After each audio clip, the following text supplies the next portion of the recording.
dimanche 4 décembre 2016 et il est 18 h et quelques. Et donc cette proposition, trouver son étoile. Ainsi, il y a énormément de propositions. Il est, je ne sais pas s'il est possible d'envisager une fin pour l'exploration complète de tout ce qui vient à la conscience, tout ce qui émerge de subconscient ou ce qui, comment dire, les idées comme ça qui viennent parce que on s'est souvenu de quelque chose, on a retrouvé un désir qui était oublié, et des choses dans ce genre. Dans le retour à la vie du souvenir et de l'envie, du désir, etc., il y a la participation de beaucoup d'éléments, et souvent ces éléments-là sont nécessaires pour restimuler, pour réveiller une part de soi qui est un peu laissée de côté. Ainsi en est-il de cette proposition que j'ai intitulée Trouver son étoile. C'est tout à fait... Là, j'ai pas plus de 15 minutes pour la traiter, ça ne va pas être suffisant. Mais j'ai toujours ces problèmes avec la webcam, donc, et le PC portable, et donc je dois faire avec. Et donc, trouver son étoile, ça peut être pour quelque chose de tout à fait concret. Ainsi en est-il d'un marcheur dans l'immensité, l'étoile pour le marcheur dans le désert ou pour le navigateur. C'était des choses assez concrètes et assez vitales. Nous parlons de façon métaphorique. Nous n'avons pas d'étoiles propres. Les étoiles habitent le ciel. Elles sont dans leur monde et dans leur élément, et nous dans le nôtre. Il n'y a aucune commune mesure entre une étoile et un être humain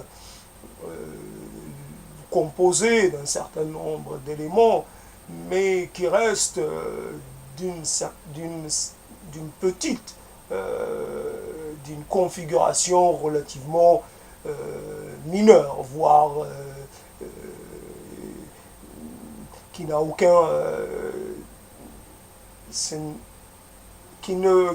qui ne pèse pas du tout, rien, qui ne pèse rien. L'étoile est une autre dimension, mais nous avons besoin de ces métaphores, nous avons besoin de ce lien avec ce qui constitue notre environnement. C'est un peu particulier de parler d'étoiles quand on habite en ville, on ne voit jamais d'étoiles, donc il est vraiment... On est privé même de ce regard, de cette projection dans le lointain. Et si il nous arrive de voir une étoile, ça va être quelques étoiles solitaires et non pas un ciel étoilé, plein et densément peuplé de choses qui brillent. Et le ciel est vraiment quelque chose qui, à un moment donné, on a l'impression qu'il y en a trop, que les étoiles sont extrêmement nombreuses. Il y a cette impression d'une densité et d'un nombre conséquent et évidemment, c'est quelque chose qu'on ne peut pas compter à l'œil nu, et donc on est perdu en regardant un ciel étoilé. Évidemment, on a souvent l'idée comment dire, d'avoir de l'émerveillement, d'avoir un peu des paroles propres à cet instant. Mais bon, c'est assez commun. Un ciel étoilé, ça laisse rarement indifférent et ça suscite un peu toujours les mêmes émotions. Donc j'en reviens un peu sur la proposition pour les 10 minutes qui restent. La proposition, trouver son étoile, c'est avoir des repères. En fait, là, le repère qui va nous permettre d'avancer en sécurité. Il est selon la direction qu'on veut prendre. Nous avons besoin, l'étoile du nord, l'étoile du sud, nous avons besoin de garder le cap et d'avoir quelque chose qui reste là, qui ne, qui ne, se, qui ne bouge pas de façon inconséquente, quelque chose d'assez statique, d'assez stable, pas immobile, mais qui garde une stabilité suffisante pour nous permettre d'avancer pendant un certain temps, avancer sur le chemin, évidemment un chemin long, mais qu'on conquiert étape par étape. Pourquoi évidemment, dans cette proposition, il y a c'est venu d'après l'étoile de Noël, quelque chose que j'ai regardé sur un film de ceux qui sont diffusés à l'approche de Noël. Et donc, l'étoile de Noël, donc, ça a un rapport avec le cycle solaire et donc l'équinoxe, ou je ne sais pas comment on appelle ça déjà, c'est Noël commencé, c'est la reprise d'une célébration solaire et donc il n'y a pas de mystère, soleil et une étoile, que ça soit devenu l'étoile de Noël, ce n'est pas surprenant. En tout cas, je ne trouve pas le terme qui est consacré pour parler le terme astronomique, si je puis dire. Mais bon, ce n'est pas un problème. Ne pas avoir le terme précis ne signifie pas qu'on n'a pas l'idée, qu'on n'a pas la représentation mentale de ce qu'on a voulu dire, mais qui n'a pas trouvé de traduction verbale. Donc l'étoile, il faudrait, comme il y a une sorte de présomption, un peu de croire qu'on a un destin individuel et qu'il faut aller jusqu'au bout de ce destin. Le problème, souvent, au niveau de l'expression, on avance des choses qui feraient croire qu'une personne a un destin qui serait différent, qui serait autre que celui d'une autre personne. Pourquoi on ne parle jamais de destin collectif, d'une étoile collective. Donc quelque part, c'est l'étoile d'une personne. Mon chemin propre n'est en fait pas un chemin propre. Il ne m'est pas propre dans le sens où il n'est pas originel, il n'est pas premier. Ce n'est pas un chemin pour moi tout seul que j'aurais inventé en fonction d'une spécificité propre. Je n'ai pas de spécificité propre. Par exemple, il est possible que je sois un réceptacle ou un conservatoire d'un certain nombre de mots. Mais ces mots-là ne sont pas les miens. C'est des mots que je partage avec beaucoup de gens. Peut-être que j'aurais tendance à les utiliser plus que d'autres. Cela non. C'est cela ma spécificité. Mais le fond commun, les mots que j'utilise, ce sont les mots qui sont à la portée de tous. Et donc, je n'ai pas de spécificité propre, ainsi de mes expériences, ainsi de mes impressions, de mes rêves, de mes souffrances, de mes douleurs, de mes angoisses. Tout ce que j'ai en propre est partageable avec le commun. Et donc, une étoile propre est, pour moi, est une proposition qui n'a pas de sens. Même dans la situation, dans l'idée où je pourrais essayer d'avoir un message propre à transmettre au monde, c'est toujours ça, ce serait que comment dire, le résumé d'un certain nombre de choses que j'aurais accumulées et que peut-être j'ordonnerai différemment.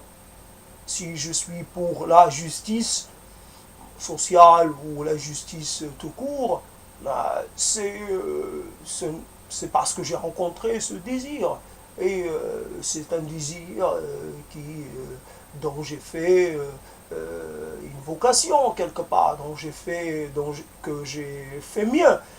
Mais cela, c'est un désir qui a préexisté à ma propre naissance. Et donc, fondamentalement, je n'ai pas d'étoile propre. Rapidement, parce que j'ai pas trop le temps, et puis comme je suis pas très en forme, donc rapidement, je dirais que je n'ai pas d'étoile propre. Que le chemin que j'aurais voulu mener, c'est un cheminement en compagnie d'autres cheminants. Ça aurait été cheminer avec des cheminants qui peut-être, puisque là on peut parler d'un certain nombre de directions, un certain nombre d'étoiles, il n'y a pas qu'une étoile, et donc on cheminerait un groupe vers une direction particulière, précise, et parce que nous aurons dans l'idée d'aller chercher quelque chose. Nous serions des quêteurs d'une chose en particulier.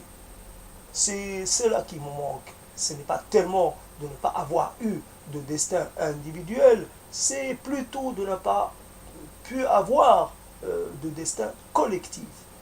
Je suis pour le collectif, malgré que le collectif m'a manqué, malgré que le collectif m'a déçu, m'a trahi, tout ce qu'on veut, mais le collectif reste pour moi la seule voie possible pour mettre en concret des choses, des dessins, des projets,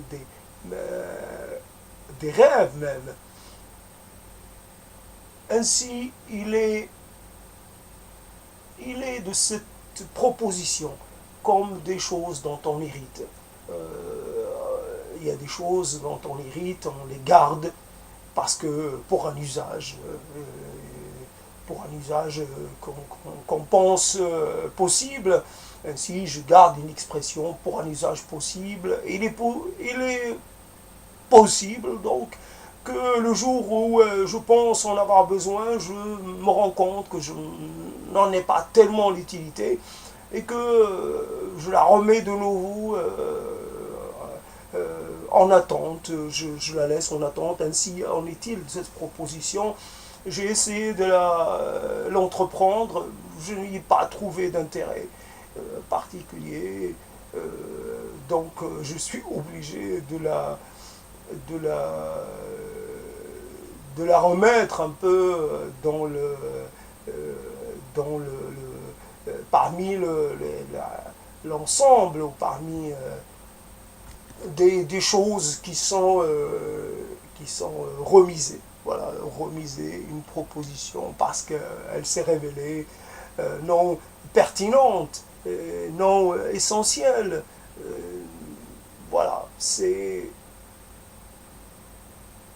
il est quelque part une petite chose que je pourrais dire. Ainsi, comme en ville, on perd contact avec le ciel, ce que nous appelons le ciel, dans cette configuration qui veut qu'il y ait au-dessus, un espace au-dessus de nous qui nous serait inaccessible comparé à celui qui est à notre portée, ce qui est l'horizontal, ainsi que le vertical. Lui, il demeure inaccessible, nous pouvons le toucher par le regard, mais nous n'y avons pas accès, nous avons accès à cette horizontalité qui est la nôtre. Nous sommes des êtres verticaux, mais nous sommes liés à une horizontalité permanente. Nous sommes d'une horizontalité, quoique notre aspect et notre configuration est plutôt verticale. Donc, en ville, on est privé de l'accès aux étoiles et, et en fait, on est dans la vie que nous pouvons être amenés à vivre, nous sommes aussi privés d'un certain type de désir. Ainsi, nous oublions un peu notre quête, nous oublions de désirer partir, de désirer s'élancer, de désirer prendre la route. Nous sommes un peu dans une situation, non pas d'attente, mais une situation d'inactivité. Nous sommes pris dans des tâches ou dans des habitudes quelconques et nous cherchons plus un ailleurs, nous cherchons plus un autre possible, un autre destin, même, peut-être même pas le destin qu'on s'est envisagé au début. Nous cherchons plus, nous n'avons pas trouvé l'objet de notre quête et nous nous contentons de vivoter en attendant peut-être de nous transcender dans dans une autre configuration après une disparition, que ce soit nous pensons quelquefois, nous espérons. Il y a après notre trépas qu'il y ait peut-être un autre monde, lui et le monde de la réalisation, de la transcendance, de la transfiguration. Nous sommes malheureusement en deçà, nous vivons en deçà de nos rêves, en deçà de nos possibilités. Nous vivons dans un confort qui nous finit par nous diluer dans une non pas activité, mais dans un monde qui n'a pas de relief. Nous finissons par être intégrés à un ensemble qui nous autorise, ou qui ne nous aide pas à rechercher un quelconque réel, un quelconque épanouissement dans une activité qui serait à la hauteur de nos rêves et de nos espoirs et de nos désirs premiers. Bon, c'est pas évident de se chauffer. Quand on n'a pas parlé, c'est toujours difficile de trouver les mots de façon à vraiment accrocher, vraiment utiliser une position comme il se doit. Je ne sais pas si ça va être enregistré, ces petites adjonctions. Ce point, c'est parler comme cela démontre aussi la difficulté quand les choses se passent de façon relativement simple. Ce n'est pas quelque chose qui est acquise toujours. La façon de le dire, les cheminements mentaux ne sont pas toujours aussi faciles à emprunter. Nous souffrons des fois, nous avons de la difficulté à aligner les mots, à trouver les bons mots. Et cette difficulté, évidemment, elle est audible, elle est tangible. Et c'est cela qui fait l'intérêt des choses. Nous sommes aussi ramenés quelquefois à une réalité qui est celle de devoir lutter, exister, lutter pour dire, lutter pour continuer de faire malgré qui s'oppose à cela.